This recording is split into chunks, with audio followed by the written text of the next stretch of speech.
qabsoo abaa'uudha as dabeetiin dhabuu yoomuu dhaabbataadha kana galmaan ga'uuf wabboon koo qophiidha kana galmaan ga'uuf jajjabeen qophiidha hundee nageeka qabsoo abaa'uudha as dabeetiin dhabuu yoomuu dhaabbataadha kana galmaan ga'uuf wabboon koo qophiidha kana galmaan ga'uuf jajjabeen qophiidha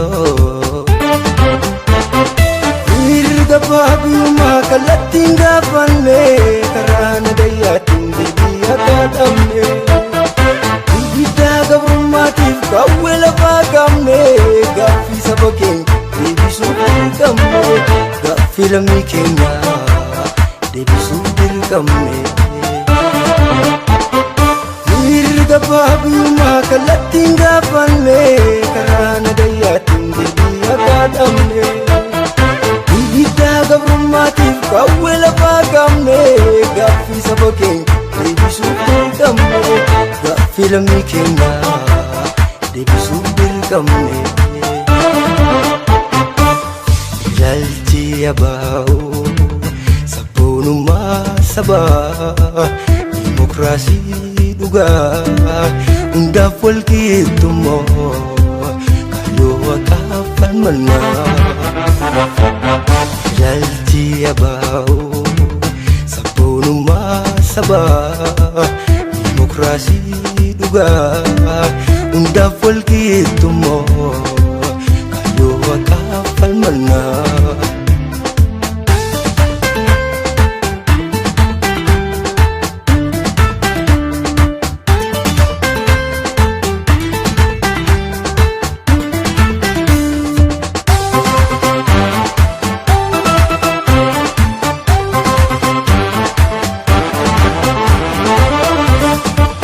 أول سلاو حق أوه نقاتي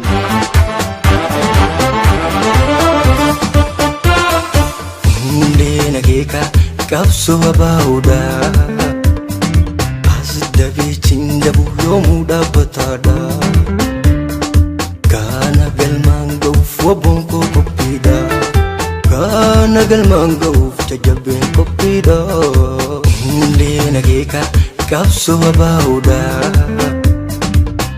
dabeetiin dhabuu yoomuu dhaabbataadha kana galmaan ga'uuf wabboon koo qophiidha kana galmaan ga'uuf jajjabeen qophiidha maaree walii garuun buusa baay'eetti asarra koo furuun qaroomina feeti isaaniin durbeenna nu faarayyaa miti qabsoorraan dhaabbanuu gabrummaan nu miti Tia kabduladin gofi odessa ejjennoo keenya irratti akkuma kaleessa ejjennoo keenya irratti akkuma kaleessa maaree walii garuun buusa baay'eetti asarra koo furuun qaroomina feeti isaaniin durbeenna nu faarayyaa miti qabsoorraan dhaabbanuu gabrummaan nu miti Tia kabduladin gofi odessa ejjennoo keenya irratti akkuma kaleessa ejjennoo keenya irratti akkuma kaleessa qabsoo bilisummaa waliin itti jirra inni gargaaruu dhabdus maaliif taata rakkoo maaliif taata rakkoo asiinitti jira achiin na gargaarii dhiiga koo galmi keenya tokko qabsoo bilisummaa waliin itti jirra inni gargaaruu dhabdus maaliif taata rakkoo maaliif taata rakkoo asiinitti jira achiin na gargaarii dhiiga koo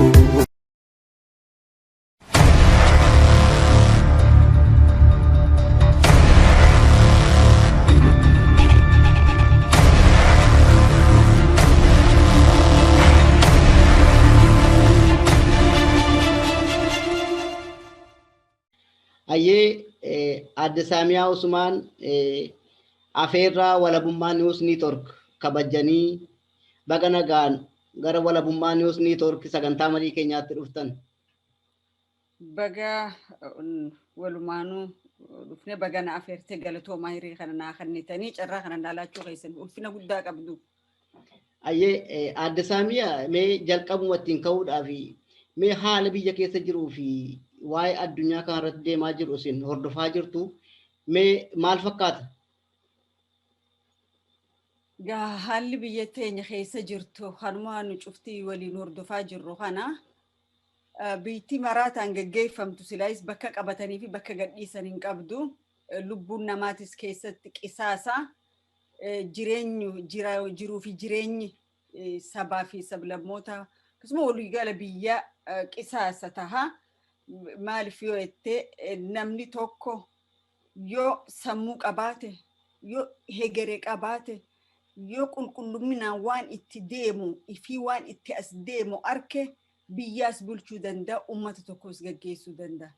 Arra ummata keenya nama ijaan hin agarre jaamaa nama wallaalaa beekaa ifiin jedhu maraataa fayyaa ifiin jedhutu ummata keenya bulchaa jira. Ummata keenyaa fi guutummaa sabaa sablammoota biyya sanii taphachaa jira jechuudha. Nama lubbuun nama bira gatii hin qabne abjuudhaan jiraachuu malee biyya tokko abjiin hin bulchitu.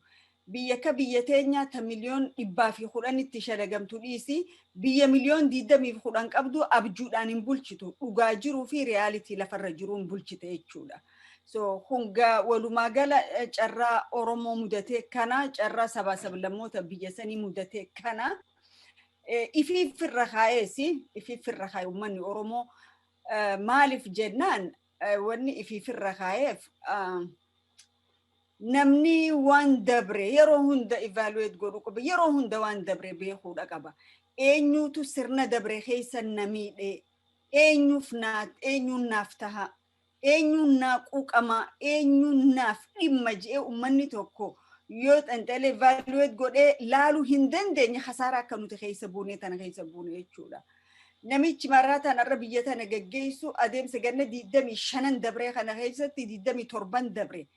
Miidhaa ummata Oromoo keessaafu irra caala ummata Oromootirra gahe harka 195 nama keessaa qabu jechuudha. Nama keessaa qabu ummanni Oromoo deebi'ee ilma kiyya jee kaayyate ilmi isaanii ka ilma kiyya jedhanii kaayyatan sanarra dhiiga ilmaan Oromootii fi hiree ummata Oromoo qisaase jechuudha. Dhugaa joo jennee ummanni Oromoo bara 27 warri isa guddise bulchan dhumaatiin Oromoo akka bara kanaatti hin dhumne bara lameen sadeen kanaatti. At least warri duraasan reefka hulaa dura afanii warra fudhachuu hin dhorkine. Haadhaan ilma keetiitu gaara jira janii haadhaa fi abbaan ajjeefne. Manarratti hin guuranii mormarraa hin cirre uummatarraa. Xayyaaraan dirooniidhaan hin dhooyne. Godina Oromiyaa lama ganna lama guutuu xayyaaraa fi meeshaa adda addaatiin hin reebne warri isaan. Garuu warra inni kiyya ilma keenya jedhuutu ilma isaaniitu kana godhe jechuudha. So barri kun bara gaddaati walumaa gala biitisan biyya irra addunyaanu bifa isiin itti ilaalaa jirtu ni agarree jechuudha. Tiriika qabnee dhufnee jechaanii jira ummataan. Ammoo tiriikni addunyaa itti dhaamee jira isa. Addunyaan guutuun itti dhaamsisaa jirti tiriikasi. So kanaaf ummanni keenya ammallee haala hamaa keessa jira. Gaaga'ama badaa keessa jira. Irraa if dandamuutu irra jiraata.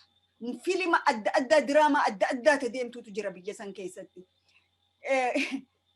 Asitti Oromoo ajjeesanii Oromoodhaan abaluu si ajjeese. Asi warra biraa ajjeesanii Oromoo si ajjeese. Sabaa sablammoota wal nyaachisuun daangaan qabu biyya san keessatti. Fakkeenyuma tokko dhihuma tana naannawa Amaaraatirraa sutaalee warri milishaan Amaaraa silaayis shiftoonni maafiyaan Amaaraatii fi faannoo warri janku warri dhiiga namaatiin harka dhiqachuu bare naannawa isaaniitirraa Wallagga bahaatti sutaalan akka itti nama ajjeesan agarte gidaloo hoggaa isaan jedhan garte ilma Oromoo dargaggeessa. Mootummaan hin jiru biyya san parpazilii OPDO kana godhu jira jechuudha. OPDOon ummata waliin fixxee keessaa buluu feeti. Keessa buluu ummata waliin fixxee qabeenya ummataa hatuu feeti. Ummata waliin fixxee umrii si dheereffachuu feeti. So kanaaf ummanni keenya ilmi isaanii kan isaan bulchu hin jiru. Diina isaan bulchaa jira. Nyaapha isaaniif naasuun qabne isaan bulchaa jira. Odoo yeroon hin dabarre falmachuudha qabaan ja'a. Karaa kaanii addunyaa jirtu nu cuftii ni agarra. Addunyaan namichi maraataa ta'uu hubatte namichi hadooddi ilma namaati akka hin qabne arkan himaaniiti namooma waan ja'anii jira namooma namni kalee simiidhalleen akka malatti akka daadarka akka dararamuun feetu walii dhiisuu jira forgiveness biyya militariin isaa shiftoonni inni nyaachise ilmaan Tigraay xixiqqaa kun beeka wanna irra Tigraay itti lafa teenya keessatti exercise ta'e nurra leenjifame dhala Oromootirra leenjifamaa ture dhala Oromoorra waan godhamaa tureetu bifa suukannee isaa fokkotaadhaan ummata inni bulchu kutaa Tigraay kutaa tokko kutaa san keessatti yakka duguuggaa shanyii gaggeessaa jiran eenyu namichi maraataanii fi warri Amaaraatii fi warri Eertiraa jechuudha. Ilmi namaa kanaaf hin dhaabbanne namummaan isaanii irratti dhugaa innaan akka namaatti hoggaa ilaalle jechuudha. Akka namaatti. Namicha kana addunyaan agartee hammam takka akka irraa mala dhawachaa jiran nu cufte kalaallee agaru. Jecha Kuneel Gammachuu ayyaanaa je. Haga Oromoon nagee taatutti, haga gaafiin Oromoo deebitutti ibiddi Oromiyaa keessaa dho'e kun baha Afrikaa balleessuu ta'aa jira. Arra ibidda Oromiyaa keessaa dho'eetu biyyuma san guutuu balleessee Suudaanitti dabree Somaaliyaarraa haga Eertiraa dhaqee Jabuuti dabree jechuudha. Kun cufti gaafiin Oromoo yoon deebine biittan tasgabbiin qabaattu, nagaan qabaattu. Addunyaan illee nagaan harkattoo gaafiin Oromoo hin deebine jechuudha. Kanaaf haalli ummanni Oromootiif waliigala sabni namicha maraataa kanaan dhumaa jiru, ajjeefamaa jiru. Ilmaan Tigraay ta'u, Soomaalii Ogaaden haa ta'u, Oromoo haa ta'u, akkitti ala kana falmachaa jiran, mormachaa jiran, addunyatti garsiisaa jiran waan ifaf bahaa dhufee addunyaan illee irra waliigalaa jirti. Discussion State Department keessa, United Nation, European Union keessa haasaa kanuma jechuudha. Sadarkaa arra Tigraay akkana godhe amal lameen dabre Oromiyaa akkam godhe waan jedhu deebi'uuf deeman jechuudha. So ammallee Oromoon ka dhiibuu qabnu qorannaan Tigraay keessa gaggeeffamuu deemtu tun Tigraay qofa dhaabbachuun irra hin jiraatu. Guutummaa Oromiyaa keessattis gaggeeffamuutu irra jiraata. Maaliif naannawa dhiha Oromiyaatii fi kibba Oromiyaa maatii guutuu ka ilmoon irraa nafinii jira. Ganda guutuu ka namni keessatti nafinii jira. Duguuggaa shanyii jechuun kana. Dhala namaa adda muruu jechuun kana jechuudha. So kana walumaa galatti wanni deemu jiru waan gaariidha namu bakka jiru jabaate itti mudduudha qaba. Maraataan biyya gaggeessuu hin danda'u biyya balleessa malee. Tole guddaa galatoomaa adda Saamiyaa. Mee asuma haala isin amma kaaftan kana keessatti wanta hin dabarre tokko jira waanuma gidduu kana ta'ee jira. Mootummaan Oromiyaa jedhamee amma waamamu kun walgahii yeroo darbe guyyaa 3-4 duranatti fakkaata taa'ee ture. Achirratti waraana bilisummaa Oromoo yookaan immoo shanee balleessine jechuun hin danda'amu. Isaan balleessuudhaaf bishaan qurxummii bishaan keessa jiru sana qabuudhaaf bishaan sana gossuu qabna waan jedhee qaba. Mee kanarratti akkamitti hubattan isin kana? Oromoo balleessuudha jechuu isaati. Kun sagantuma isaaniitii barnuutu beekuu dadhabe malee sagantuma afaanii baate. Karoora isaanii kafilannoo duubaatiitu afaanii ba'e.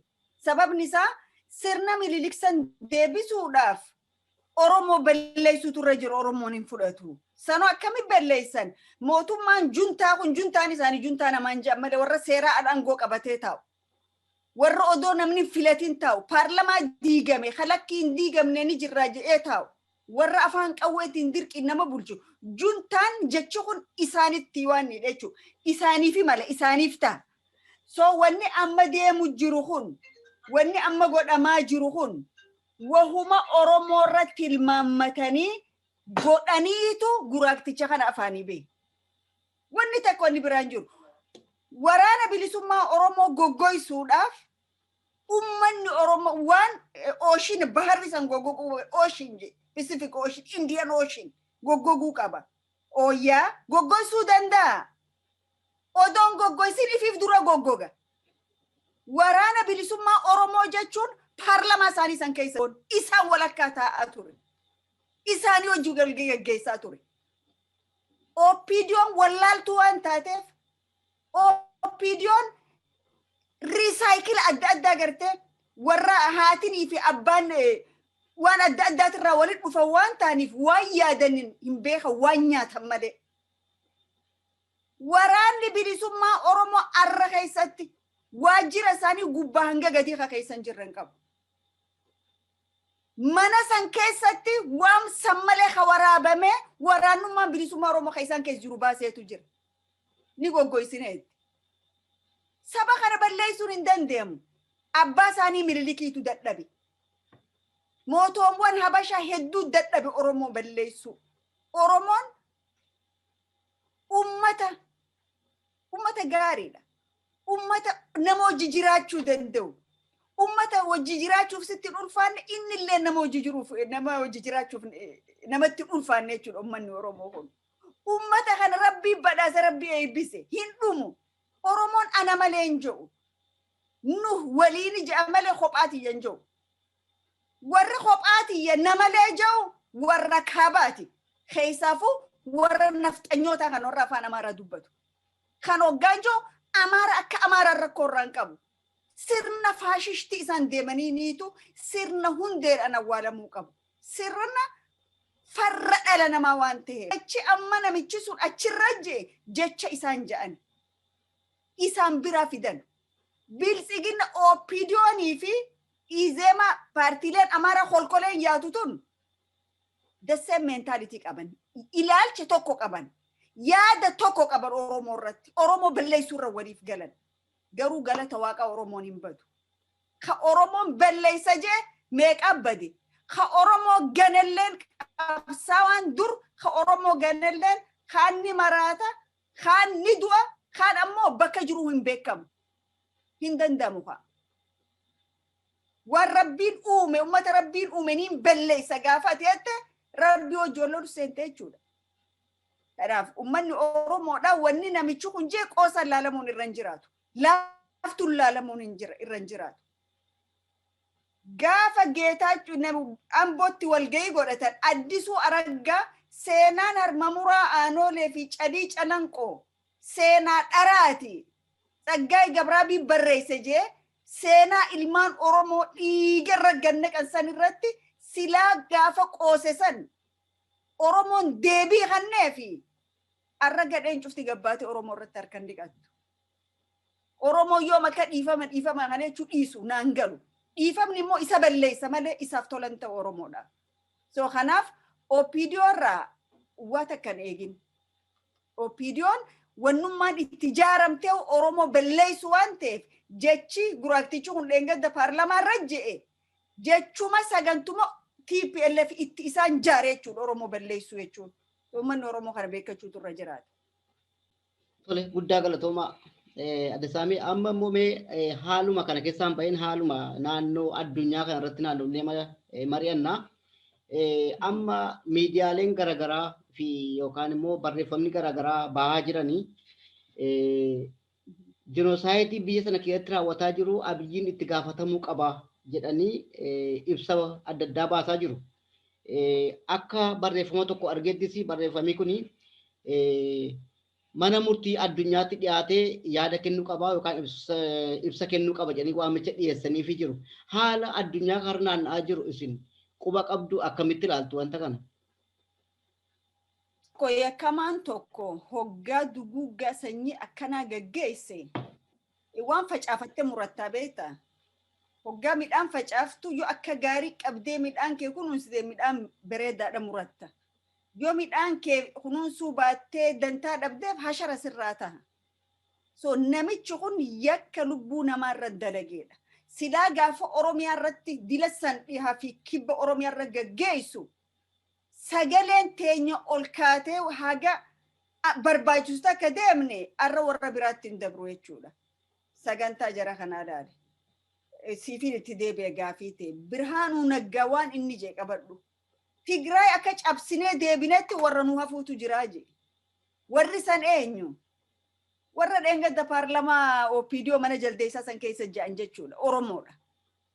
So Tigraay silaa cabee arra Oromoon maal keessa jira? Bifa adda addaatiin ilaaluu danda'a namni kun waan tokko. Namni garii Tigreen haa baddu haa cabxu jaa. Tigreen gaafa humna dhabdee Tigraay cabsan katti aananii cabsan Oromoodha. Maaliif caba ummanni tokko? Eega ummata ta'e lafa isaa qabaate naannawa isaa qabaate maaliif caba? Jiraachuudhaaf dirqama uumaadha. Biyya isaati irra jiraachuu mirga qaba. Mirga waaqni isaa kan jechuudha. Silaam ummata san mirga san dhorkanii Oromoo irra dhufanii Oromoo akkas godhuudha ture. Warri Amaaraa lafa malee nama hin jaalatan. Bakka deemanii lafa kileem godhaa jiran ni agarta. Namaaf dhimma hin qaban. Kakaraa waan ni yoo jette dhugaadha ji'a Apriil keessa yookaan Ebla keessa yaamame ni dhaqaa dhaquus mala dhaquu dhabuus mala. Garuu wanni tokko ka jalqabe addunyaa gadhiisuuf hin deemtu. Maaliif yakki achi keessatti yakka xiqqaadhaa miti. Yakka mootummaa ollaa itti hammatanii warri federaalaa poolisiin Amaaraa faannoon Amaaraa irra qooda fudhattee jibban lammii tokko jibba ummata tokkorra hundaawee sanyii duguuggaa irra gaggeessan jechuudha. Tokko faamite hoggaa sanyii duguuggaa qabeenyi biyya sanii kam ta'e gubbaa hanga gadiitti jiruuf jireenyi lafa sanii maal fakkaate? Yoo illiitiin isaanii waa goote warri poolitishaanonni isaanii kophaa barbaadde attaa godhuu dandeessa warra waa godhe. Garuu sabni akka sabaatti akkasi dhumuun irra hin jiraatu ilmaan Tigraay. Dubartii takkaan dubartiidha. Inta dubraan qaba dubra lamaan qaba. Oromiyaa keessattis dubartii ulfa qabdu kirminaalonni maraataan kun bobbaate akkuma Tigraay keessa godhanii dubartoota meeqarraa ilmoon garaa baate ni yaadanna naannawa carcarkana naannawa Cirootti naannawa Ambootti ka dhihaatii fi ka kibbaa siimuu hin danda'u. Kibba Oromiyaa haga ijoollee tiinee jara dargaggoota dabran akka turan jechuudha. Wannichi keessatti Tigraay keessatti ummata Oromoo addunyaa dhaggeeffattuu dhabame malee waan drooniin biyya Arabaatii fi Eeltiraanii fi warri Amaaraatii federaalli waliin akkas godhaniif dhagame malee yakka sanii oliiti Oromiyaa keessa gaggeeffatu. Namichi kun koortii addunyaa dhaabbateetuma gatii isaa argachuu qabaadha. Akka amma deemutti yaaman hin dhufu ta'a isaan ukkatti fuudhanni beekan akkatti qaban. Kara itti jalaa miliquun qabu. Ka ammaa kun isa qofallee odoon ta'in warra akka Biraanuu Juulaa faallee ilaala. Warra gartee Gidalaw Isaraw Yaazaw jedhu warra ollaa sadiitillee dhalaala jechuudha. Warri kalee qabaa ajjeesaa jedhan arra yaa Rabbi nu baasiif deeman jechuudha.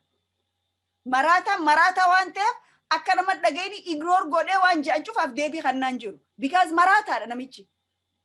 Silaa maraataan ta'in kana hin godhu jechuudha. So definitely inuma akka inni criminal court dhaabbatee bakka Molozovik itti du'e san seenu sabni biyya sanii guutummaan dhaabbatee waan kana waan godhuu qaba. Addunyaan dhiisuuf hin deemtu. Kushi yakka shanyii duguuggaa waan ta'eef waan qabaleen lama wal lolte yookaan waan maatiin kiyyaa fi maatiin biraa wal lolanii miti.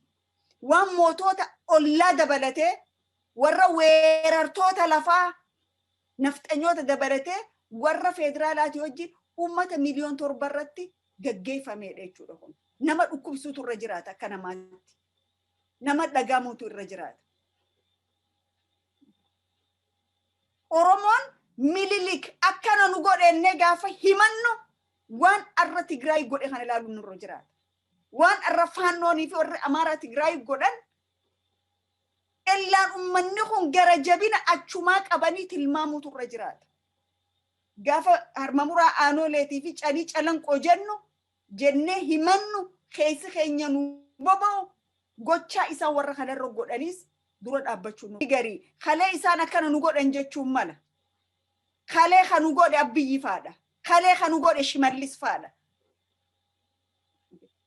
ilmaan Tigraay Maqalee dhufanii bakka nan itti laladhan beekan ganda kiyyan beekan ka harka qabee fide isaanii badii ilmaan Tigraay qaban Oromoo fixuu irratti hogganoottan Tigraay qaban OPDOon walqixa sheergooti walqixa qabdi hara harsadeet irratti nama 700 ka du'e ka warra jara san ajjeeseen Oromoo san ajjeeseen galatoomaa jee Mukhtaar Kadirii ban Mukhtaar Kadir wala babaafteeti khabiraa yakkamaa goota OPDO waan Oromooteef wala bagoote kan waan Tigreeteef yakkamaa goota yakkamaan gosan qabu gandan qabu yakkamaan yakkamaadha waliin juntaadha cuftisi kanaaf wanni dalagame yakki kun bakka arkachuutu irra jiraata addunyaan akkuma amma dhiibu jirtu kanatti push godhuutu irra jiraata akka amma State Department United Nations keessa haasa'amaa jiru wanni kun waan laafaa bira dabaramu ta'uuf hin taa'u jechuudha Abiyyi waan facaafatee murataa he should get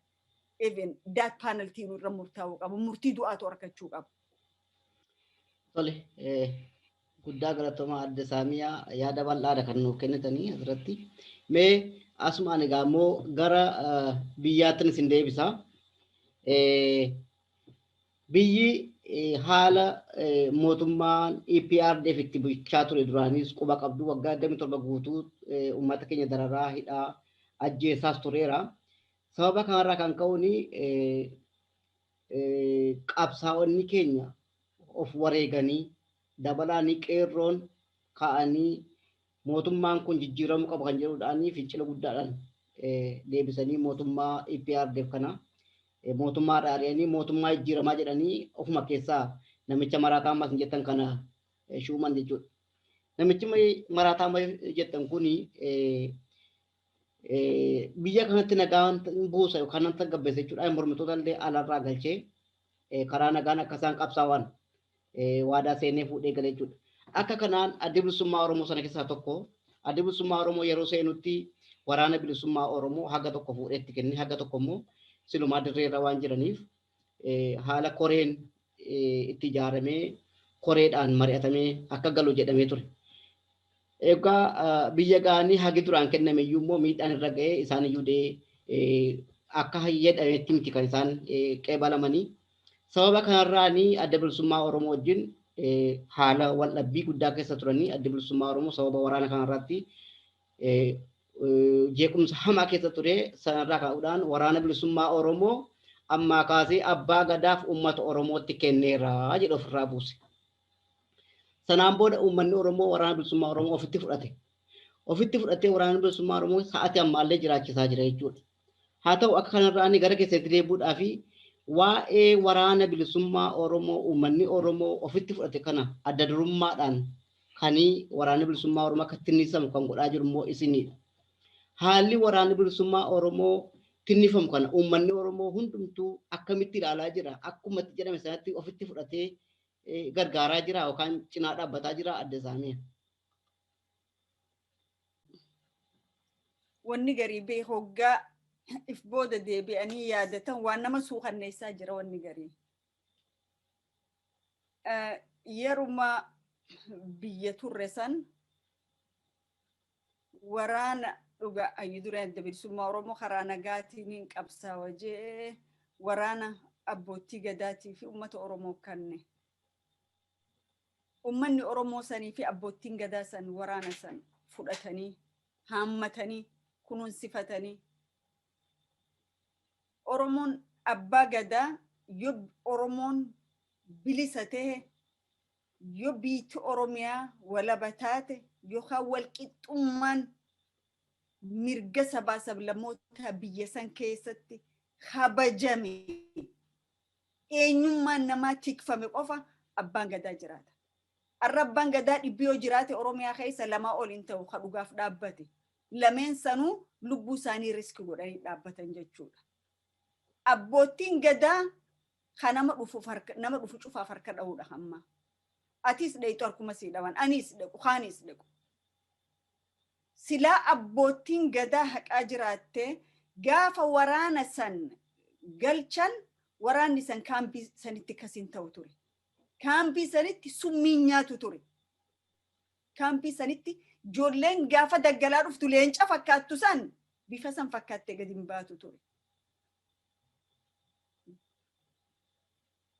Kanaaf abbaa gadaa jireechuun ulfaata. Ummanni Oromoo akka ummataatti amaanaa itti kennamte san jala bu'ee gaafatee warra mootummaadhaaf hin jiru kana. Eessa ijoolleen san booda'an ta'e jeeni. Dahaba kee tokko haga si harka jiru gatii isaa beekta. Haga si harka jiru mi'aa isaan beektu. Gaafa si harkaa bade immoo barbaadda dahamni kiyya eessa jira. Warri arra kalee mi'aa waraana bilisummaa Oromoon beekin arra baraa jiran fakkaata. Gaafa namichi maraataan kun dhufe magaalaan an jiru tana keessa ana qofaatu waltajjiin irra dhufe saniin dhaqin jechuu hin danda'a. Akka maraattuutiin ilaalame an. Maraattu mana an jedhame magaalaa tanatti. Maatiin kiyyalleen cufti dhaqan. Ammanuma kiyyaan ture.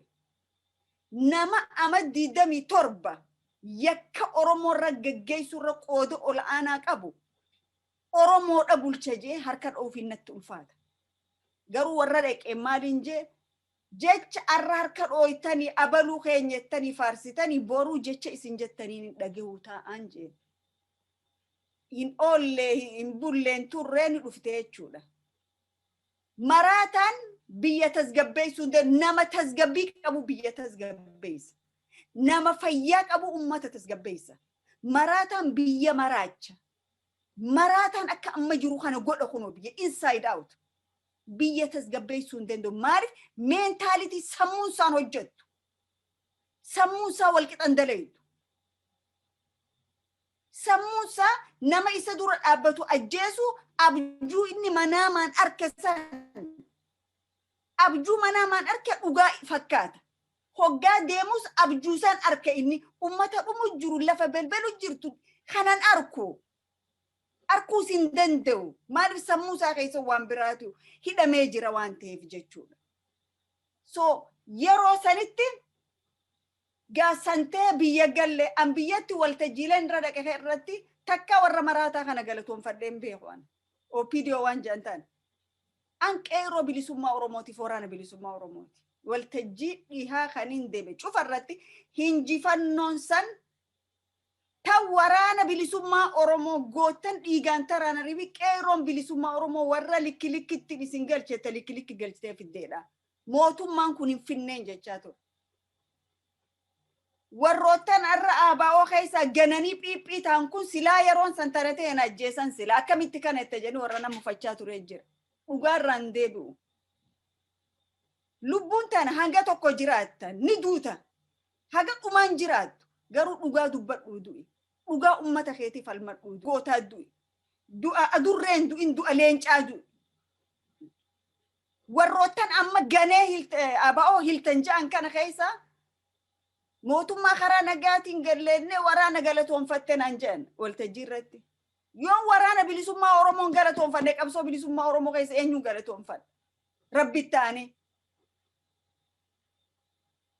Galato qofaami bar isaanii malu. Waan sanirra guddaati silaa isaanii malu. Silaa dandeenye. Kanaaf wanni ja'ame san cufa tahuu dhabdee waraanni bilisummaa Oromoo dhumarratti hin galu jechuunsaa an akka saamiyaatti na gammachiisa.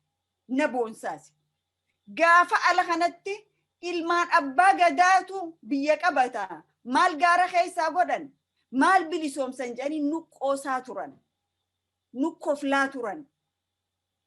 Parsanaalii bilbilanii awwaamee kanaan jechaa turan. Warri naan ja'an je'e takkaan eegin. Waa'ee waraana bilisummaa Oromoo irratti.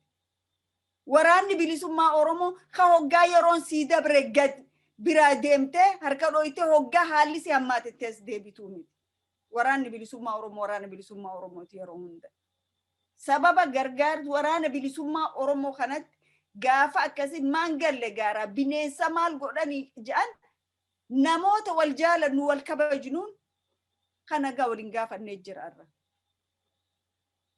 Kanaaf Oromoon miila mucucaatanii deebisan arraba mucucaatee hin deebisanii jedhan. Warri kaleessa akkasii arraba mucucaachaa ture arragaa dhugaan ta waraana bilisummaa Oromoo taate. dhiifama waliin jenne haa waliin bira dhaabbannu hin jaan. Keetu keeti alagaa keessiif hin ta'u. Waraanni bilisummaa Oromoo waraana sabaati. Waraana ummata keenyaati. Waraana keenya ilmaan keenya jechuudha. So kanaaf tarkaanfii waraanni kun fudhatee yeroo sanitti tarkaanfii arra nu boonsite. Dhugaan waraana bilisummaa Oromootis baheeti. Dhugaan isaanii ammoo daggala keessaa baheeti arra magaalota Oromiyaa keessa ibidda qabsiisaa jira. Dhugaa takkitti qabatanii waan deemaniif. Ka cubbuun qabne. Waraanni bilisummaa Oromoo gandan qabu. Oromiyaa cufaa gandasaati. Amantii takkaaf hin loogu cufaa akkasaati. Kutaan kun kanaa kiyyan jiru kutaan qabu Oromiyaa cufaaf dhaabbata. Kanaaf arra waraanni bilisummaa Oromoo dagaagee akka ilillii ganamaatti Oromiyaa cufa keessaa ifa. Urjii tahanii, bakkalcha tahanii, azeeba tahanii, midhaan amma daraare tahanii wanni bal'ataniif dhugaa isaaniitiin gali. Dhugaa isaanii mul'ate. Haqa isaanii mul'ate. Warra itti darbe cufaatu gaabbe arra. Kanaaf urjii lolaa arra bakka cufa diina adamsaa jira. Silaa waraanni bilisummaa Oromoon jiraanne nafxanyoonni arra Tigraay akkana godhan kun Oromiyaa dhiyaa keessatti harma muraa aanoolee fi calii calanqoo deebisanii turan silaa. Waan waraanni kun dhiyaa keessa jiruuf dandamate Oromoon naannawa sanii. Kanaaf ammallee galata waraana bilisummaa Oromoo akkaan itti galchuun beeku isaan keessaa takkee lubbuun rabbiin umrii kanneefiitu bilisummaa arga. Hedduun isaanii aarsaa bilisummaa ta'an. Kanaaf dargaggoota kana ammallee cinaa dhaabbachuun nurra jiraata. Gargaarsi uummanni keenya godhaa jiru gahaadha. Akka dur yoo laalle harka 80 durii ol deemee jira gargaarsi. Arra namni ati gaafattu haa xiqqaatu haa guddatu halakkiisi hin jiru. Haa xiqqaatu haa guddatu halakkiisi hin jiru. Sikkanna. Dhugaa jiru waan arkeef sikkanna. Horiinsaa bakka dhaqu waan arkeef sikkanna.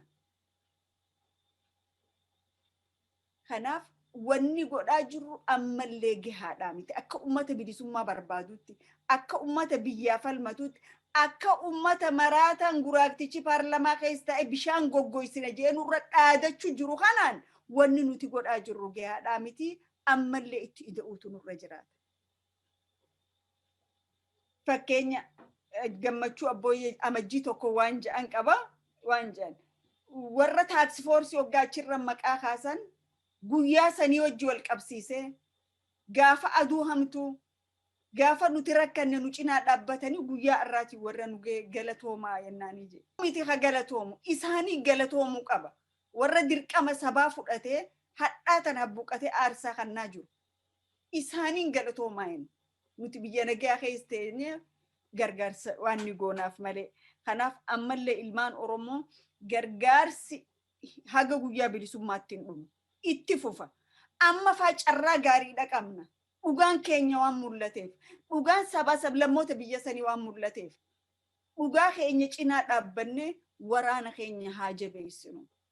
Guyyaa arraa yoon dhaabbanne guyyaan nuti dhaabbannu hin jiru. Yeroon arraatu yeroo murteessaadha. Uummata Oromootiifis waraana bilisummaa Oromoo jabeessanii sadarkaa tokko tarkaanfachiisuufis yeroon kun murteessaadhaan ja'a. Dhugaagaa sabni Oromoo sabuma galatoomfamuu qabu. An saba kana dhugaa yeroo hunda Oromoo ta'ee gosa kanarraa hin dhaladheettee hin filattu. Hin filattu.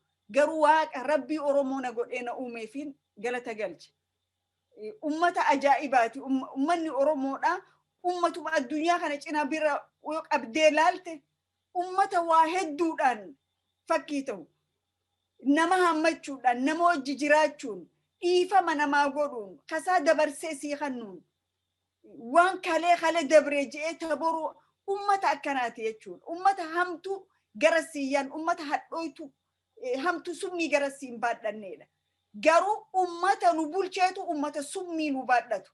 OPDO jedhanii fi warri amma nafxanyootaa olii fiigu kun summii gadiiti. Summii yeroo isii sidirtulleen agartu jechuudha. Kanaaf uummanni Oromoo summii lilmee waraabamee si dhufu jiru kana ofirraa eegin jaanan ammallee fayyadaadha.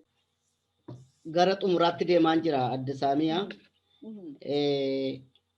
Mee uummata Oromootiifis waboodhaafis qeerroof qarreedhaafis Oromoota addunyaa kanarra jiraniif ergaa qabdan yoo jiraate carraan isiniif kenna sa'aatiin keenyas gara dhumaa deemee jira waan ta'eef. Uummanni Oromoo fayyaa ta'e uummanni Oromoo ka biyya keessaa ganna lameen sadeen waraana bilisummaa Oromootirra duulli guddaan gabban irra baname. Waraana kana qabatee wareega qaalii irra kafale waraana kanarratti. Waraana isaa tikfachuuf, waraana isaa jiraachisuuf lubbuu 100 itti gabbaree jechuudha. Haadhaa fi abbaa bakka takkatti obboleeyyan julmatti waraana bilisummaa Oromoo jiraachisuudhaaf jechuudha. Keessaafuu dhihaa fi kibba Oromiyaati irratti wanni ta'e seenaa kaleessaati. Waraana keenya dabarsineen kanninu waraanni keenya gaachana keenya jedhanii gatii hadhaa kafale uummanni keenya. Galata guddaa qabu. Uummata Oromoo biyya keessaa wanni irraa hafe hin jiru waraana kan cinaa dhaabbachuudhaaf haga lubbuu isaa dabarsee kan nu takka jechuudha. Kaani walumaa galatti gaafa uummanni tokko uummanni mirga isaa gaafatu uummanni haqa isaa falmatu bishaan gabatee ta'uun irra hin jiraatu. Murtii qabaachuutu irra jiraata. Murtii ejjennoo qabaachuutu irra jiraata. Nin bilisoomeettu falmattee bilisoomu. Nin gabroomeettu murteeffattee gabrummaa jala jilbiiffachuudha jechuudha. Uummanni Oromoo yeruma hunda waan adda addaa kan dhufuun sobamuu hin qabu. Yeroo hunda hoomorkii isaa gabbaatuun dhiichisuu hin qabu. Uummanni kun uummata miidhaan adda addaa irra turte. Uummata bara dheeraaf rakkachaa ture. Uummanni kun ifa arkuu barbaada. Ifa jiruuf jireenya arkuu barbaada. Ifa afaansaa, seenaasaa, aadaasaa, eenyummaasaa keessa calaqqisu arkuu barbaada. Ifni san ammoo ifa bilisummaadhaati. Guyyaa bilisummaa san gahuudhaaf keessaafuu qeeroo ammaatiif seenaa bara dheeraa yaadachuun sirra hin jiraatu. Seenaa bara 2014 as yaadachuutu irra jiraata. Lubbuu meeqaas biraa wareegame. Lubbuun tun gatii wareegamteef qabdi. Kaayoo irra wareegamte qabdi. TPLF darbee OPDO ol baasuudhaaf miti.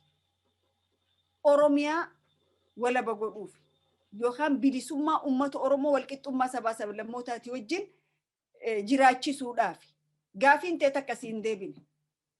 Gandaan adda si ciruu, amantiin adda si baasuu, loqodaan adda si baasuu malee wanni tokko kasii dhufee hin jiru kasaaraa malee faayidaan. Kanaaf uummanni Oromoo keessaa fi alaa wal qabatee qabsoosaa yeroo ammaa kan mootummaan addunyaa namicha maraataa kana fuula deebitee jirtu.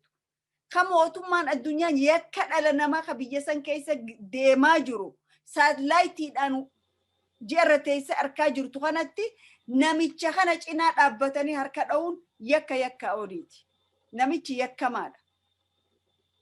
Yeroo hunda assaayimentii adda addaa baasee Oromoodhaaf fakkeenya irra fudhadhu guyyaa Aduwaa jedhanii bakka 3 kabajan.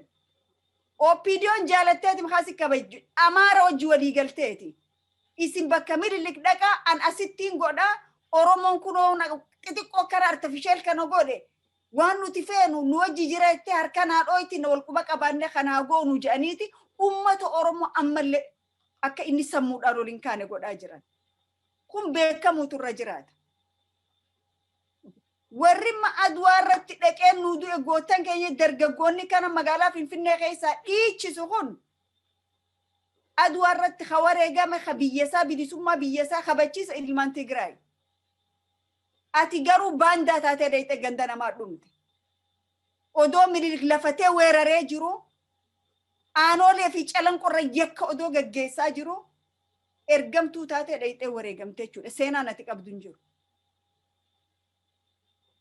Kanaaf uummanni Oromoo alaa kamanaa yeroo murteessaadha waan dabre seenaaf dhiisee ammarraa jalqabee akkamiin mataa wal jala qabannee wal jala gurmooynee guyyaa gabaabbachaa jiru kana daranuu gabaabsina jennee yoo itti deemne furmaata guddaadha. Biyya san keessa filmaataan wanni dhufu hin jiru. Humnaan malee humniti san ammoo afaan qawweeti. Afaan qawwee nama nuu qabsaa'u hin dhabne gootan miliyoonan qabna arra banne haa jajjabeessinu. Hegereen Oromiyaa waraana bilisummaa Oromooti. Furmaanni biyya sanii furmaanni Oromoo waraana bilisummaa Oromooti.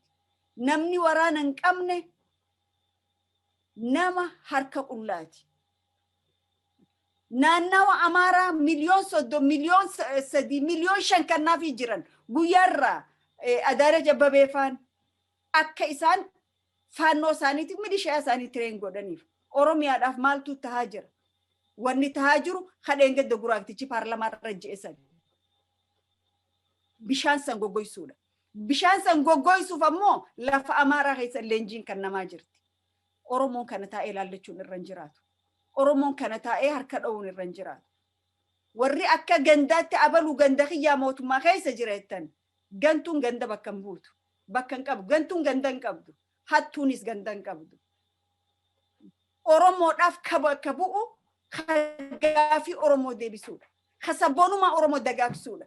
Ka seenaa Oromoo awwaalaa baasuudha. Ka Oromummaa mormuu ol qabachiisu malee warra makka Harargee bakka buune je'ee dubartoota ganduma keessa barisdee fi ganda aruuzaa dhaqee nyaatas nyaatu kanaa miti. Warra akka Shimallis Katuulawa ganda buune je'ee maayikii qabatee waan haasa'uuf waan dhiisu hin beekne kanaa miti. Ummata Oromoo ka bakka bu'u ka saayikoloojii Oromoo qabuudha. Ka Oromoo akka Oromoo kabaju, Oromoo akka Oromoon dhaadatu, Oromoo daayivarsitii inni qabu qabeenya Oromooti je'ee kunuunsu seenaa fi aadaa Oromoo afaan Oromoo guddisuudhaaf gaafii ummata Oromoo deebisuudhaaf ka qabsaa'uutu gaafii ummata Oromoo deebisa. Malee kolkolee bakka adda addaati guuramtee garaa bitamtee caffee Oromiyaa keessa teessuu miti. Kanuma kaniin jedhu ummanni Oromoo falmachuu qaba, hidhachuus qaba, wal cinaa dhaabbachuu qaba. Fayyaa ta'e. Tole Aadde Saamiyaa Usmaan afeerraa walabummaa News Network kabajanii asitti gaaffii deebii nu gochuu keessaniif guddaa galatoomaa isin jedha. Haala argame yookaan carraa argame gara fuulduraatti immoo akka walitti dhufus abdiin qaba. Fayyaa ta'an isin jedha. Fayyaa ta'a ulfaadhaa jajjabaadhaa miidiyaan Oromoo heddummachuu qaba. Warri kaabaa ka wacuhu miidiyaadhaan nu caalan waa takka kabiraatiin nu caalle gabbuunaan zarraafii malee uummata kan qaban dhugaa rabbii lafarraas ka jiru nuyi hujiinillee arkamaa jiru nuyi garuu waan miidiyaa hedduun qabneef akka isaanii qaroo waan afaan keenya gartee kiiloomeetirii meeqa deemuu hin dandeenyeef akka waan isaan jiran seena. Kanaaf jabaachuu nurra jira miidiyaan Oromoo haga dandeessanitti waan Oromoo utubaa sibiilaa godhu waan Oromoo jidduu qilleensa naqu irraa if eegaa yoo dogoggora gootanillee dafaa dhiifama gaafadhaa kanuma waan mataa waliin nu qabu irratti ka hojjettan abdiin qaba fayyaa ta'e ulfaadhu. Tole hordoftoota walabummaa News Network kun sagantaa marii keenyaati. Sagantaa marii keenyaa har'aa Aadde Saamiyaa Usmaanii waliin goone kanumaan xumurraa fayyaa ta'a nagaan jiraadhaa. Walabummaa News Network. Walabummaa News Network. Walabummaa News Network. Walabummaa News Network. Waggoota dheeraadhaaf karaa miidiyaalee hawaasaa sagalee uummata isaa ta'aa kan ture. Yeroo ammaa guddachuudha. Qabsoo bilisummaa Oromoo fi walabummaan Oromiyaa akka galma ga'uuf kaka'umsaaf dammaqinsa horachuu irratti hojjeta. Karaa toora saatalaayitii Oromiyaa fi addunyaa mararra dambali'uuf qophii isaa hunda xumurachaa jira. Walabummaa News Network. Qabiyyeewwan kanneen akka oduu, gaaffii fi deebii, sagantaalee marii, aadaa, seenaa gootawwan Oromoo fi sagantaalee adda addaa barsiisaa bashannansiisan of harkaa qaba. Walabummaa News Network. Miidiyaa walabaa fi loogii irraa bilisa ta'e. jijjiirama hawaasaatti fufiinsa qabu dagaagsuuf miidiyaa hundaa'e. Walabummaa News Network.